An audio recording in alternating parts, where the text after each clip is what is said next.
Namaste, I'm Hema, and in today's video I'm going to be taking you through how to make your will.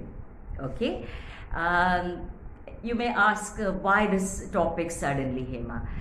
Well, it's very important, the pandemic times or no pandemic times, with ailments or no ailments, no matter what your age is, whatever your gender is, whatever phase in your of life you are in. Life is quite uncertain, and I have recently seen my friend's brother, who was just 54, healthy, who passed away. Friend's husband, who was a captain and very fit, and he just passed away with a cardiac arrest. Both of them passed away with cardiac arrest. Very unexpected and extremely devastating for the family. And I'm sure they were not expecting to pass on so soon, and they didn't have any will made. And it does create a lot of issues with legal formalities, especially with institutions like banks and all that. So it is very important that we all make our own will. Whether you're single, whether you're married, you're divorced, you're widowed, you have children, you have no children, you have good relations with your family, or you don't have good relations with your family, each one of us should make a will. Anybody above 30, I would say, please make a will. Okay, so in today's video I'm going to take you through some tips and guidelines on how to make your will. Okay, now before I get to that, I have two disclaimers. The first disclaimer is that I'm not a legal professional, I'm not a lawyer.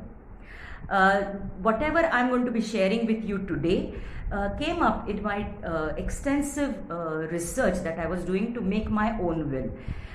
It also contains a lot of detailed discussions that I had with lawyers and judges of the court. Okay, so that is my first disclaimer. Second disclaimer is that all that I'm saying is about the Hindu Succession Act in India. So as this video is only for the Indian context, so all that I'm saying is about the Hindu Succession Act, as I said. So if you don't come under the Hindu Succession Act, please consult your lawyer. Okay, now to start with, I have divided this video into two parts. The first part is I'm going to take some common questions and things that we want to know about as you go about making your will, and the second part will be how you actually draft the will. All right, so let's begin with the first part. And in the first part, the first question people normally have is, do I need a lawyer to make my will? The answer to that is no. You don't need a lawyer to make your will. You can make your will yourself. It is legal and it is binding in any court of law in India. Okay, so having said that, it is legal and binding if you make your own will, or whether your lawyer makes it. It is legal and binding only if it has these 2 points. First, that it has 2 witnesses. Okay, 2 witnesses have to sign it, and 2, it has to your will has to have a doctor's certificate, a medical practitioner's certificate. All right, so you can make your own will. It is legal and binding. You need to have 2 witnesses and a doctor's certificate. Any medical practitioner, a doctor's certificate is valid in the standard format that is available on Google. You can just Google it and you'll get it, or they can give it on their own official letterhead. Okay, and the witnesses, there are a few tips that I would like to give you. Your witnesses can be anybody. Okay, they could be relatives, they could be family friends, they could be your own friends, but they should not be one of the beneficiaries of your will. Okay, so make sure that your witnesses are not your beneficiaries. Then you can select any 2 people, and you need to take their details. When they are signing, you need to have their permanent address, you need to have their mobile number, and you need to have their photocopy of their PAN card. Okay, that is all that is required. Remember, their permanent address, their mobile number, a photograph also, I forgot, a photograph, a small passport size photograph, their permanent address, their telephone number, their mobile number, and a photocopy of their PAN card. That's all. Okay, and your doctor's certificate. So the first thing is you can make it yourself. Second, do you need to register it? Okay, do you need to register your will? Now the answer to that is no, it is not at all mandatory that you need to register it. It is very much legal and binding even if you do not register it, if you have your 2 witnesses and the doctor's certificate. I'll give you an example. My mother made her will and she got it registered because my father had already passed away about 10 years back. Okay, so she wanted it very secure so that there should be no disputes in the family, so she got it registered. My father, who passed away in 2011, he made his will. He was a district judge and he did not register it. So that should answer your question, that it is not at all mandatory that you need to register that. Okay, now the third question people normally have is should it be can it be handwritten, or does it need to be in a typed format? No problem at all whether it is in a typed format or it is handwritten. Absolutely legal and binding provided you fulfill those 2 conditions. Okay, so you can write it yourself in your handwriting, or you can also get it typed. Okay, computer printout. Absolutely fine. The next question is, should it be only in English? Not at all. Not at all. It can be in any regional language. Okay, whichever language that you speak, it can be in that language. It is legal and binding. Alright, so these are some general questions that people have regarding making a will, because your lawyer would normally charge you about 5 to 10,000 rupees to draft your will, whereas you can draft it yourself. Only the registration, if you choose to register, it will cost you about 4 to 5,000 rupees. Okay, and you have agents to do that. Alright, so, or a lawyer can do it. Fine. So that covers the first part of a will. Now I am going to give you tips about how do you draft your will. Now before going to that, I have a special announcement for women. Okay. Now there is a special provision under the Hindu Succession Law Act, which talks about Stridhan.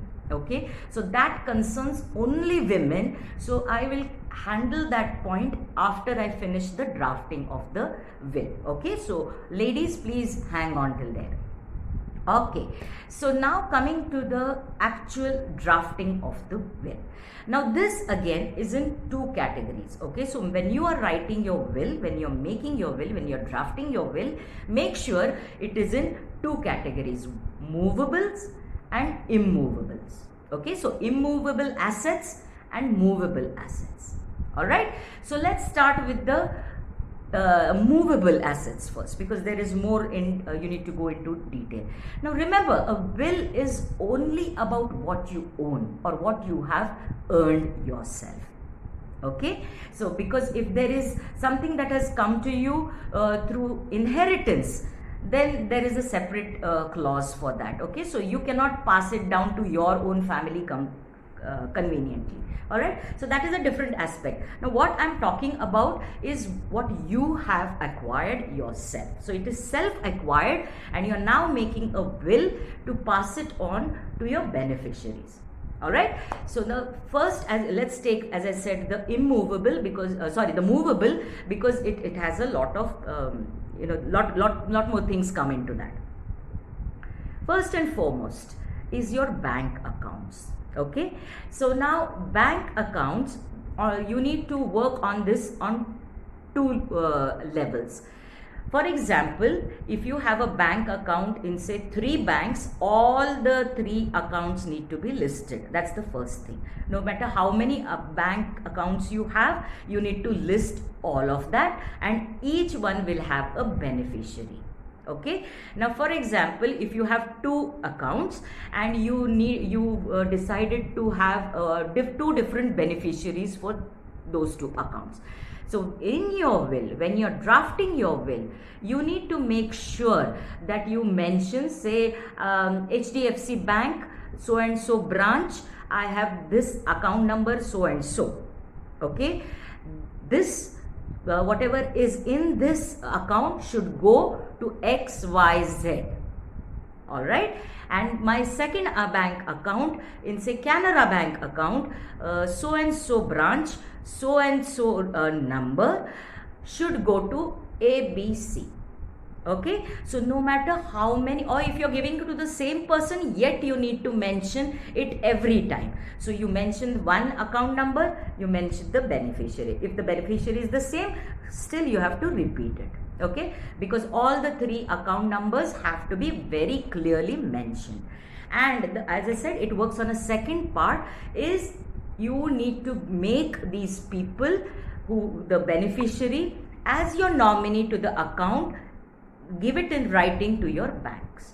Okay, so if whichever bank, how many accounts you have, and whoever you have made as a beneficiary, make sure that the bank has their names as nominee, and mention it in your will that I am making so and so my beneficiary, and I have made them as my nominee in the bank account. In the bank has it in its records. All right. So that is as far as your bank accounts go. Now the same thing applies to your fixed deposits in bank. Okay. Now again the same thing, every fixed deposit you need to mention. So the number of the account number of the fixed deposit, in which branch, which bank, which branch, what is the account number, and who is the beneficiary, and make sure that it is conveyed to the banks also. Okay, the same thing applies when you make your bank accounts, your beneficiaries, or your fixed deposits also. This is all regarding the banks. Now the third thing that you have in a bank is a bank locker. Okay, so you may have a locker. Again, the same procedure has to be done. So and so bank, so and so branch, locker number so and so. The key is where I have kept it, and try and make sure that they know where it is mentioned there, and you keep it right there. Okay, so some close to your where you keep your will. Okay, and this is the key, and this goes to so and so, and make sure that the bank is aware of it as a nominee to the locker after you pass on. All right, so this is regarding your financial movable assets. All right, now you may have mediclaims, or you may have mutual funds or other investments. Okay, now for the same the same procedure applies to these factors also. So you need to mention that my mediclaim or my LIC or whatever it is that you have, so and so number, and this goes to so and so, and make sure LIC or the mediclaim people know that so and so is your beneficiary. All right, so these are about your portfolio excuse me, about your movables. Okay, so the financials that we are talking about. If you have any shares, okay, or debentures or whatever else it is called, make sure you follow the same procedure. All right, so you start your will saying I so and so in my I am in my best of health, and I'm sane, I'm physically, psychologically, mentally sane, I reside, and you name your permanent address, and then you say I wish to make my will, and my will is as follows, and you start by saying movable assets, and then you list these one after the other.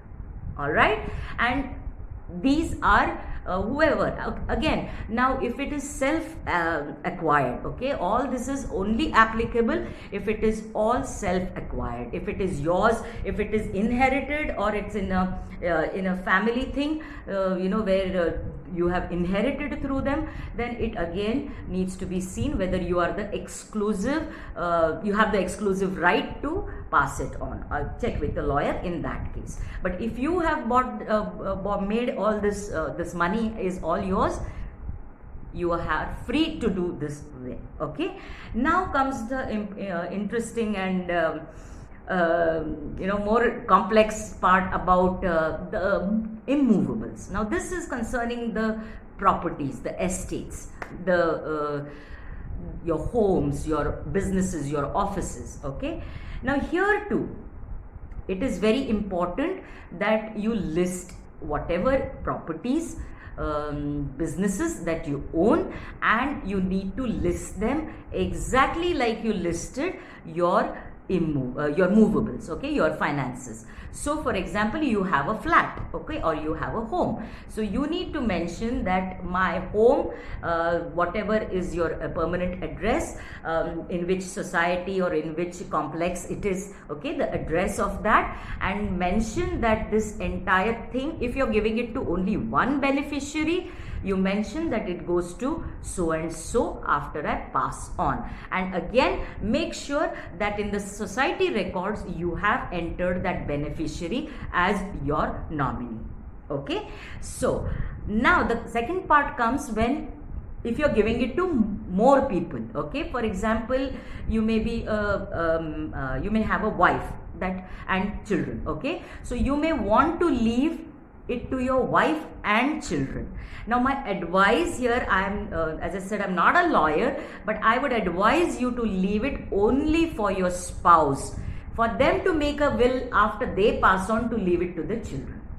Okay, but it is absolutely your wish and your will, so you may leave it to your spouse and children. Okay, and make them both as beneficiaries. Absolutely, you can even put a clause saying that I leave it to my wife till she is alive, and after her this goes on to my so and so other beneficiary, or the other way around, this I leave it to my husband, and after he passes away, if I pass away and he passes away, then it goes to so and so. Okay, so be very clear about when you are writing. Don't be in a rush to give it to anybody, your children for that matter. Okay, don't be in a rush. If your spouse is alive, I mean, if you know, if they are alive after you pass away, or if they pass away before, it doesn't matter, it goes straight to them anyway. But don't be in a rush to give it to your children. That is my personal advice to you. Okay, you have earned it, you keep it for yourself. Don't be Bagban. Okay, the movie Bagban. All right, so that is about your property. Okay, the house that you are living in, or you may have more than one, so list one after the other each property that you own. All right, the second is if you have any businesses. Okay, so same thing goes there, that my entire shares or my entire rights to that business go, I leave to so and so, who is your beneficiary. All right, so that is about your okay, so this is what I have generally covered for everybody. Okay, this applies to everybody. There is you know, there are, as a family you have some gold and silver, okay, basically, or some, you know, you may have some antiques, whatever that they may be, and they are very valuable, they are very, very priceless. So you may decide to make a will if you're a man. Now I'm talking to you if you're a man. You cannot mention any gold or any silver of the family in your will, because that comes exclusively under Stridhan. Okay, even if you have made it, even if she's made it herself, or she's got it through family or gifts, it is completely Stridhan. So as a man, in your will, you cannot mention because it's not legal. Okay, then if you mention it also, it is not binding.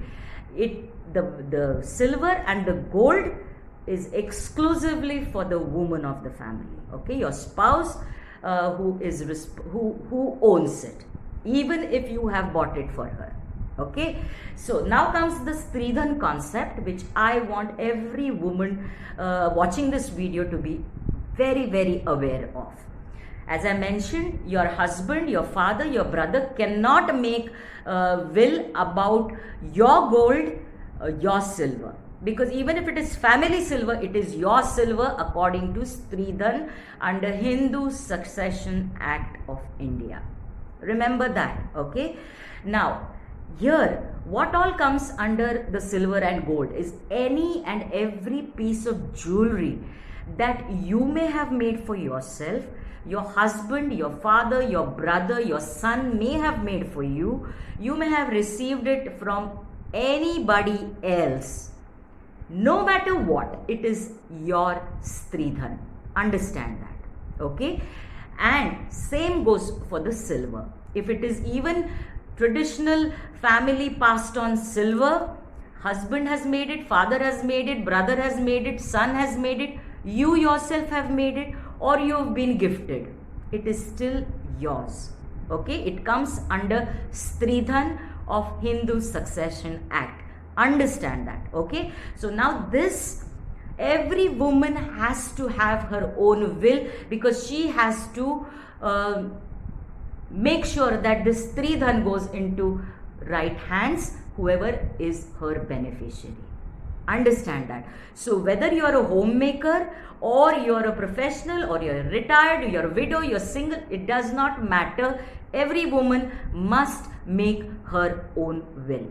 Alright? And in this will, again, the same formula has to be followed. Now here we don't have, you need to be detailed about every piece of jewelry. Now we don't have not all of us have all the receipts. Okay, so you can mention that the name of the kind of necklace, because so there are some traditional necklaces, or you mention this necklace of so many tolas or so many grams, I leave it to this person. These kind of bangles, I leave this to this person. These earrings, I'm leaving to this. Okay, so mention every article, every jewelry that you have in detail and the beneficiary for that. Okay, and same goes with the silver that you have.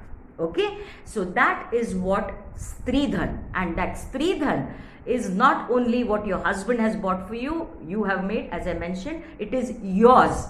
The silver in the family, the gold in the family is yours, and that is your Stridhan. Your husband, your son, your daughter, your brother, your father, nobody can challenge that. Alright, so that goes about the Stridhan that I was trying to tell you about. Now it is very important, as I mentioned, that you make whenever you draft a will, okay, don't be in a rush. These are my final points to you, that take your time to really think about how and what you want to give. Go over your experiences, go over your duties, okay, what do you owe whom, and then you list it properly. So before making a will, you just need to contemplate on that for a long time and figure out how you can benefit what you have earned to to these people who matter to you. Don't be in a rush to give it all away. Okay, there may be some things that you want to donate. You can mention that, whether it is movables or immovables. If you wish to donate, you can clearly mention that. Even your own body, physical body. There are a lot of people who donate their physical body. You need to make sure that you mention there that I wish to donate my eyes, my liver, or my entire body for research or for this hospital, for whatever, and make sure that that particular hospital, you have signed their forms and they are aware, so that they come and they take your body away for that particular organ or for the entire body. Okay, and now, as I said, take your time before making a will, because it's your lifelong hard work. Okay, plus it's your love for the people whom you want to leave it to. So don't be in a rush. Don't be in a rush at all about giving it all away. Make sure that you're being very, very unbiased and very objective when you're making your will. Now, last point, we make a will and a few years down the line, we want to change something. Now, what do you do? Because you've already made a will, there is a provision for that, and it is called codicil. Okay, it's like a PS that we write at the end of a letter. Okay, it is called codicil. Okay, and this codicil is nothing but on a separate sheet of paper. You write saying that, you know, I so and so I'm adding to my will, or I'm deleting from my will so and so date, and you write the change that you want to make, the addition or the deletion. Now try and not make more than one. So again, when you're making a codicil, think very carefully, because when your will is finally being read, you know, they have to actually see if whatever point you have changed, if there is any change, then, you know, they have to think a lot about, you know, what happens. If there is an addition, it is easier. Okay, but if there is something that you want to delete and write something different, make sure you are not in a rush.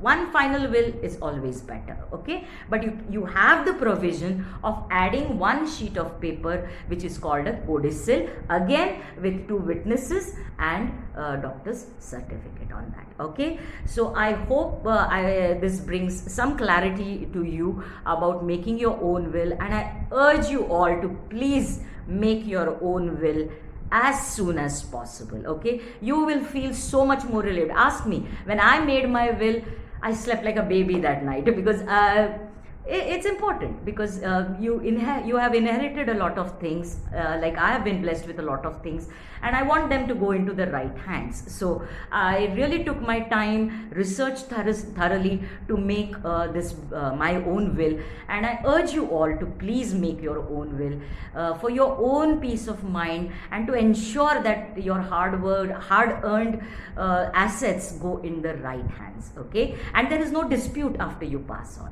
Okay, I hope this was beneficial for you. If you have any doubts, any comments, I would love to hear from you. Please do like and subscribe to my channel. Help my channel grow. I'll see you soon in a new video. Namaste.